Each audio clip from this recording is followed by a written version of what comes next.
दोस्तों, कैसे हैं आप लोग। और एक बार फिर से आप लोग का स्वागत है आपके अपने YouTube चैनल रीडाबल स्टडी पॉइंट में। और मैं हूं राजिद और मैं आज आपके लिए लेकर आया हूं बिहार बोर्ड के हिंदी के 100 मार्क्स का जो है उसी का 11वां चैप्टर जूठन। ठीक, जूठन लेकर आया हूँ जो लिखा गया है ओम प्रकाश वाल्मीकि के द्वारा। आज मैं उसी का सारांश लेकर आया हूँ जो बहुत ही इम्पोर्टेंट है एग्ज़ाम के व्यू से। तो इस पूरे समरी को अच्छे से पढ़िएगा और अच्छे से याद कीजिएगा। लेकिन वीडियो स्टार्ट करने से पहले जो लोग मेरे चैनल पर नए हैं या मेरे चैनल को अभी तक सब्सक्राइब ना किया है तो जल्द से जल्द मेरे चैनल को सब्सक्राइब कर दे और बेल आइकन बजा दे ताकि हमारा लेटेस्ट वीडियो सबसे पहले आप तक पहुंचे। तो बिना समय बर्बाद किए हुए चलते हैं हम हमारे समरी पर। लेकिन समरी जानने से पहले वाल्मीकि जी के बारे में कुछ जान लेते हैं। तो वाल्मीकि जी का जन्म 30 जून 1950 ईस्वी में हुआ था और जन्म स्थान बरला मुजफ्फरनगर उत्तर प्रदेश में यूपी में इनका जन्म हुआ था। ओके, और इनकी माता का नाम है मुकुंदी देवी और पिता का नाम है छोटन लाल। ओके, चलिए आगे देखते हैं इनकी शिक्षा के बारे में। अक्षर ज्ञान का प्रारंभ मास्टर सेवक राम मसीही के खुले बिना कमरे बिना टाट चटाई वाले स्कूल में, यानी पहले के गांव में स्कूल ऐसी झोपड़ी का बना दिया जाता है और न उसमें कोई चटाई रहता है, न कभी रूम की तरह घेरा रहता है, न कोई टाट रहता है। बस ऐसी खुला में बोर्ड टांग कर कहीं पे बांस में खंबा में और पढ़ाने लगते हैं। तो वहीं से इनका अक्षर ज्ञान स्टार्ट हुआ था। उसके बाद बेसिन प्राइमरी स्कूल में दाखिला, 11वीं की परीक्षा बरला इंटर कॉलेज बरला से उत्तीर्ण हो गए। 11वीं की जो परीक्षा थी इन्होंने उत्तीर्ण कर ली, लेकिन 12वीं की परीक्षा में अनुत्तीर्ण रहे और 12वीं की परीक्षा में फेल हो गए। फलस्वरूप बरला कॉलेज छोड़कर डीएवी इंटर कॉलेज देहरादून में दाखिला करवा लिया। ओके, फिर आगे 1992 में हेमवंती नंद बहुगुणा गढ़वाल श्रीनगर विश्वविद्यालय में एमए हिंदी से एमए किया उन्होंने। फिर इनका सम्मान देख लेते कौन कौन सम्मान से सम्मानित किया गया। तो डॉक्टर अंबेडकर राष्ट्रीय पुरस्कार 1993 में मिला, परिवेश सम्मान 1995 में, अजय श्री सम्मान 1996 में, कथाक्रम सम्मान 2000 में इनको मिला था। चलिए इनकी कुछ कृतियां जान लेते हैं।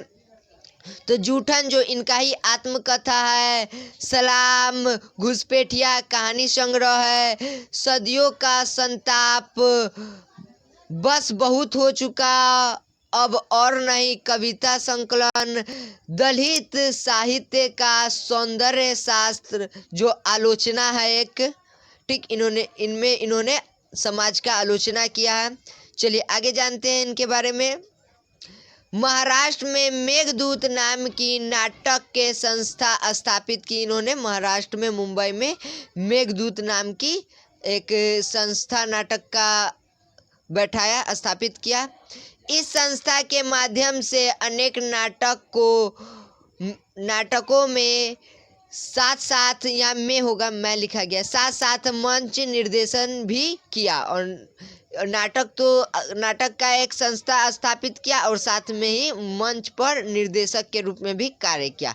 चलिए अब जानते हैं जूठन जो वाल्मीकि के द्वारा, ओम प्रकाश वाल्मीकि के द्वारा लिखा गया है उसी का सारांश। ओके, तो प्रस्तुत पाठ ओम प्रकाश वाल्मीकि जी की आत्मकथा का संपादित अंश भर है और इन्होंने अपने जो आत्मकथा है उसका एक अंश है, लेकिन अपनी गहना में दलित समाज के सवालों को बड़ी सफगोई से सामने रख जाती है। वह तथाकथित सभ्य और स्वर्ण समाज के सामने कई असुविधाजनक सवाल पैदा करती है। और ये जो इनकी आत्मकथा है ये तो बस एक अंश ही है, लेकिन बहुत ही गहन है और दलित समाजों के साथ इनका संबंध रहा है। तो इन्होंने दलित समाज के हित में लिखा है और ये समाज के लिए, हमारे समाज के लिए बहुत बड़ा एक सवाल पैदा कर रहा है। तो चलिए ये जानते हैं कहानी समरी इनका आत्मकथा का। लेखक अपने बचपन में कलीराम मास्टर के स्कूल में पढ़ता है। जो मास्टर लेखक से नाम पूछता है। लेखक डरते हुए अपना नाम बताते हैं। होता है ना कि स्कूल में कोई मास्टर अगर बुलाकर आपको स्पेशली नाम भी पूछे तो बच्चा डर जाता है कि अरे मेरा नाम पूछ रहे, अब क्या होगा, घर पर कंप्लेन जाएगा क्या। तो ये बात सोचकर डर जाते हैं। फिर आगे उसके बाद से मास्टर जी लेखक को शीशम के टहनी तोड़कर झाड़ू बनाकर स्कूल साफ करने के लिए कहे। यह काम लेखक से 3 दिन तक करवाया गया, वो सिर्फ इसलिए कि वे दलित थे। जब लेखक से मास्टर साहब ने नाम पूछा तो लेखक ने डरते डरते अपना नाम तो बताया, लेकिन मास्टर ने यहाँ पर उनके नाम से भेदभाव किया। कहा कि ये दलित आदमी है, बच्चा है, तो जाओ तुम शीशम का टहनी तोड़ो और उससे झाड़ू बनाकर पूरे स्कूल की सफाई करो। और ये काम उन्होंने 3 दिन तक उनसे करवाया। ओके, चलिए आगे देखते हैं। जिस कारण एक रोज लेखक के पिता ने पाया कि मुंशी रो रो कर विद्यालय साफ कर रहा है। और जो लेखक के पिता थे एक दिन उसी रास्ते से गुजर रहे थे, तो उन्होंने देखा कि मेरा बेटा जो लेखक है, लेखक को उनके पिताजी मुंशी प्यार से कहते थे, तो वो रो रो कर विद्यालय साफ कर रहा है। फिर है कि कारण जानने पर मास्टर और उनके पिताजी से बहस हो गई। और फिर मुंशी से यानी लेखक से उनके पिताजी ने पूछा कि तुम ऐसा क्यों कर रहे हो और रो क्यों रहे हो। तो उन्होंने सारा कारण बताया। तो मास्टर जी और लेखक के पिता में बहस छिड़ गई। फिर आगे है, लेखक बताते हैं कि उनकी माँ मेहनत मजदूरी के साथ साथ साफ सफाई का काम करती थी। इस काम में उनकी बड़ी बहन, बड़ी भाभी तथा जसवीर और जनेश्वर माँ का हाथ बटाते थे।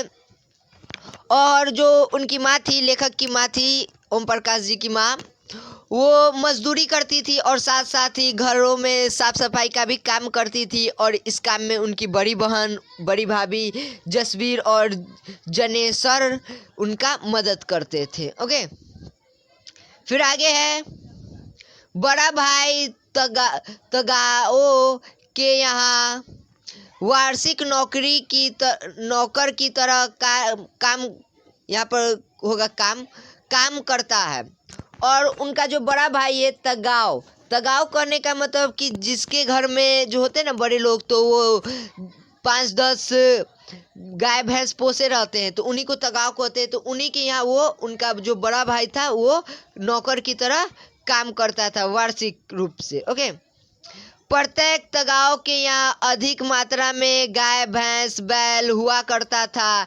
इन जानवरों का गोबर निकालना तथा सर्दी के दिन में जानवरों के लिए पुआल या गन्ने की पत्ती बिछाना होता था, जो और कष्टदायक काम हो जाता था।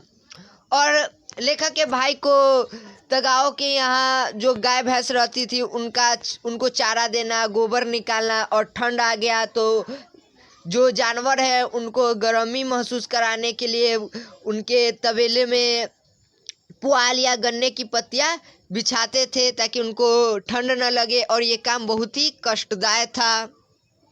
फिर आगे है, क्योंकि 2 या 4 दिन के बाद बदलना पड़ता था या फिर उसी के ऊपर फिर नई पत्ती बिछाना पड़ता था। और 2-4 दिन के बाद वो पत्ता को, उस पुआल को चेंज करना पड़ता था। बाद में इसमें से दुर्गंध आने लगती थी। इन कामों के बदले मिलता था सिर्फ जानवर के पीछे फसल के समय 5 सेर अनाज यानी 2.5 किलो। मतलब इतना काम साल भर करना है, दुर्गंधित पुआल को उठाना है, पत्तियों को उठाना है, उनको बाहर ले जाना है, फिर से सुखाकर उन पुआल को बिछाकर उन पर नया पुआल बिछाना है। इस सब काम करने पर साल भर में उनको एक जो जानवर होता था, एक गाय या भैंस होता था, उसके पीछे उनको 5 सेर यानी 2.5 किलो अनाज मिलता था, जो बहुत ही कम है। आगे 10 मवेशी वाले घर में से साल भर में 25 सेर यानी 12 से 13 किलो अनाज मिल ही जाता था। दोपहर को हर घर से बची खुची रोटी को चूहड़ों को देने के लिए होती थी। और जहाँ वो लोग काम करते थे तगाओं के यहाँ, तो वहाँ जो दोपहर में खाना बचा जो भी, तो चूहड़ों कहने का मतलब वही वाल्मीकि जी के जो कास्ट है वो उन्हीं लोग को सब चूहड़ों कहते थे। तो चूहड़ों को दे दिया जाता था बचा खुचा जूठा खाना। फिर आगे कभी कभी जूठन भी टोकरी में डाल दी जाती थी। शादी ब्याह के मौके पर जब मेहमान खाना खा रहे होते हैं तो चूहड़े दरवाजे के बाहर टोकरी लेकर बैठे रहते थे। बारात के खाना खा चुकने पर जूठे पतले टोकरी में डाल दी जाती थी, जिन्हें बाद में इकट्ठा कर लिया जाता था। और जो वाल्मीकि जी का कास्ट था चूहड़े, उन लोगों को शादी ब्याह के मौके पर दरवाजे के बाहर बिठाया जाता था टोकरी लेकर, और मतलब वो लोग खुद आ जाते थे शादी ब्याह के मौके पर। और जो भी बाराती लोग खाना खा लिया है तो उनका जो जूठा पत्थर रहता था उनको उनके टोकरी में डाल दिया जाता था, और वो लोग घर पर ले जाकर इकट्ठा कर कर उसको सुखाकर खाते थे। फिर आगे है, जिस बारात में ज़्यादा जूठन मिलता था उसका जिक्र भी होता था। और कैसे जहाँ बारातियों का अच्छा स्वागत होता है वहाँ का बड़ाई किया जाता था, वैसी वाल्मीकि जी के यहाँ जब किसी बाराती लोग में अगर अधिक जूठा खाना मिला तो उस बारातियों का जिक्र भी होता था, वाहवाही भी होता था। इस तरह से पतलों से जो पूड़ियाँ मिलती थी उन्हें सुखा लिया जाता था ताकि वे बाद में काम आ सके। और जो जूठे पत्तल थे उनसे अगर पुड़िया निकल रही है 1 2 4 5 कर करके इकट्ठा कर रहे हैं तो उनको बाद में सुखा लिया जाता था ताकि बाद में खाने में काम आए। ओके, फिर आगे है, इस तरह से ओम प्रकाश जी बताते हैं कि पिछले वर्ष मेरे निवास पर सुखदेव सिंह त्यागी का पोता सुरेंद्र सिंह आया था, जो मेरी पत्नी के हाथ का खाना खाकर प्रशंसा की। तब मुझे बचपन की याद आने लगी। और एक बार जो लेखक है ओम प्रकाश वाल्मीकि जी, उनके निवास स्थान पर सुखदेव सिंह त्यागी का पोता सुरेंद्र सिंह आया था, जो उनकी पत्नी का हाथों का खाना खाकर बहुत प्रशंसा कर रहा था। तो लेखक को बचपन की बात याद आ गई। तो चलिए जानते हैं कि बचपन की बात क्या थी। जब सुखदेव सिंह त्यागी की लड़की की शादी थी, उसमें मेरी माँ ने साफ सफाई का काम किया तथा पिताजी ने गांव भर से चारपाई का इंतजाम किया। बारात खाना खा रही थी, माँ दरवाजे पर बैठी थी। मैं और मेरी छोटी बहन माँ से सिमट कर बैठे थे, इस उम्मीद में से कि पकवान हमें भी खाने को मिलेंगे। और उनको बचपन का बात याद आया कि जब सुखदेव सिंह त्यागी की लड़की की शादी था तो मेरी माँ ने उनके घरों पर सफाई की थी और पिताजी ने बारातियों के स्वागत के लिए पूरे गांव भर से चारपाई को ढो कर इकट्ठा किया था। और बारात जब खा रही थी तो हम लोग दरवाजे के बाहर माँ के साथ बैठे हुए थे और ये उम्मीद लगाए हुए थे कि जो अंदर में पकवान का सुगंध आ रहा है वो पकवान हमको भी खाने को मिलेगा। लेकिन देखिए आगे कितना बड़ा बात है। जब माँ ने जातक से खाना के लिए मांगा तो सुखदेव सिंह जूठे पतलों की ओर इशारा कर दिया, यह कहते हुए कि औकात में रह, चूहड़ी उठा टोकरी दरवाजे से और चलती बन। और जब लेखक की माँ ने सुखदेव सिंह से कहा कि अब हमें भी कुछ खाने को दे दे। तो सुखदेव सिंह ने जूठे पत्थरों की तरफ इशारा किया और कहा कि औकात में रह चूहड़ी, उठा टोकरी दरवाजे से और चलती बन, और उनको जूठा खाना ले जाने को कहा, जो बहुत ही घिनौनी बात है हमारे समाज के लिए। ऐसा किसी के साथ नहीं करना चाहिए। ओम प्रकाश जी बताते हैं कि जब वे 9वीं कक्षा में थे, घर की आर्थिक हालत खराब थी, पैसे के लिए सबको खटना पड़ता था, मेरे किताबें और कपड़े हमेशा कम ही रहा करती थी। तो ये बात है जब वाल्मीकि जी 9वीं कक्षा में थे, ओम प्रकाश वाल्मीकि जी 9वीं कक्षा में थे, तो उनके घर का हालत बहुत ही ख़राब उस टाइम चल रहा था। पैसे के लिए सबको काम करना पड़ता था और उनका किताब और कपड़ा भी हमेशा कम रहता था, जो मिला सो पहन लिया, और किताब कम रहता था तो इधर उधर दोस्त महिम से लेकर काम चल रहा था। उस वक्त गांव में मरे हुए पशुओं को उठाने का जिम्मा चूरों की थी। जिस घर में जो काम करता था उसके मरे हुए पशु को उसी को उठाने पड़ते थे, जो बहुत ही कठिन काम हुआ करता था। पशुओं को उठाने के बदले पशुओं का खाल मिलता था परिश्रम में, जो मुजफ्फरनगर के बाजार में बिक जाती थी।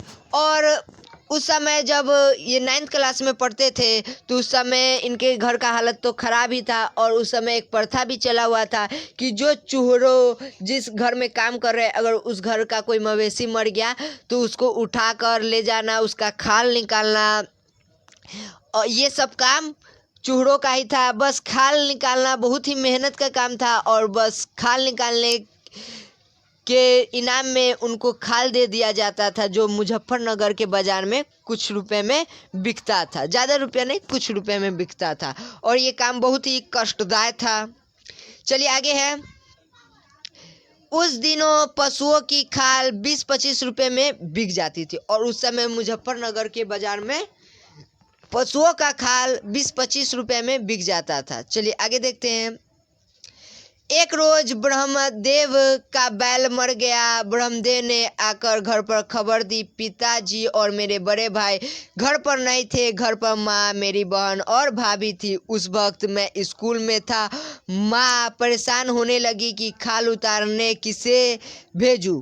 चाचा जाने को तैयार थे, लेकिन खाल एक आदमी से नहीं उतरेगी। हार कर माँ ने मुझे बुलाया।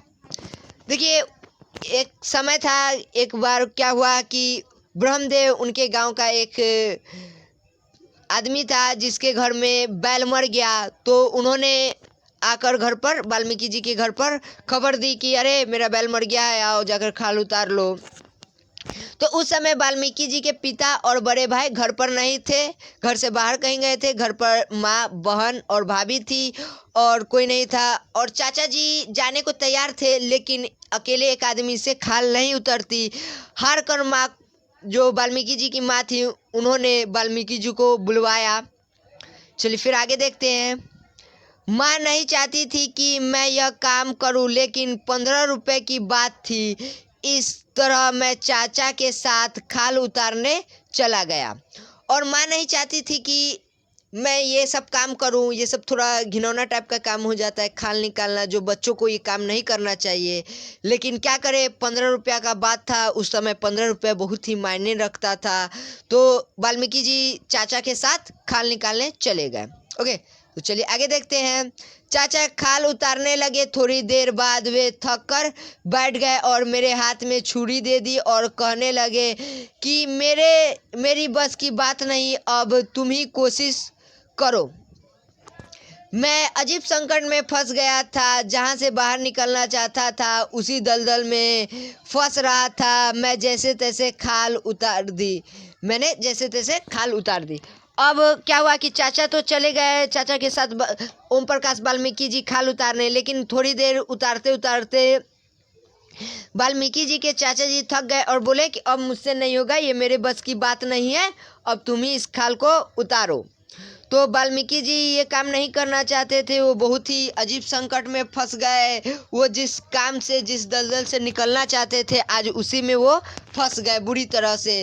तो भी वाल्मीकि जी ने जैसे तैसे खाल को उतारा। फिर आगे है, चाचा ने खाल की एक गठरी बना ली और सिर पर रखकर चल दिए। मैं भी पीछे पीछे चल रहा था। कुछ दूर जाने पर चाचा ने खाल नीचे रख दी। गठरी भारी होने के कारण वे थक गए थे। कहने लगे, अब तुम ही इसे ले चलो थोड़ी दूर। मेरी बहुत कहने पर भी वे नहीं माने। आखिर में मुझे उठाना पड़ा।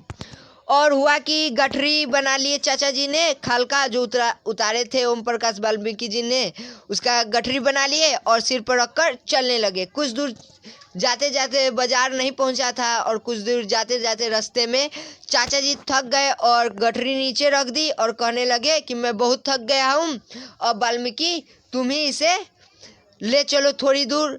फिर वाल्मीकि जी ने कहा, नहीं नहीं चाचा जी, हमसे ये काम नहीं होगा।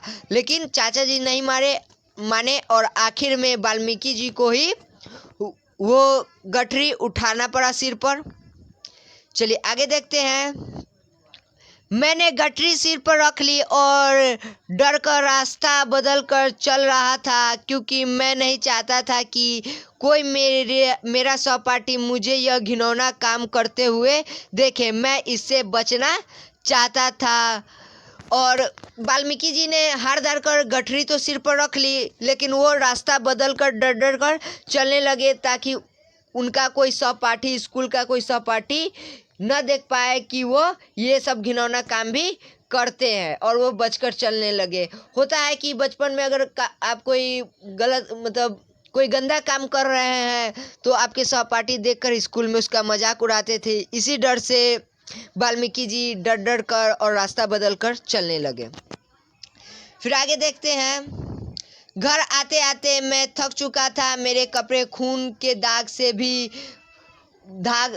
दाग भी पड़ गए थे और मैं कीचड़ से पूरी तरह से भर गया था। मेरा चेहरा रुआ सा हो गया था। जब भाभी ने यह देखा तो बोलने लगी, यह न कराओ इनसे, भले ही हम भूखे रह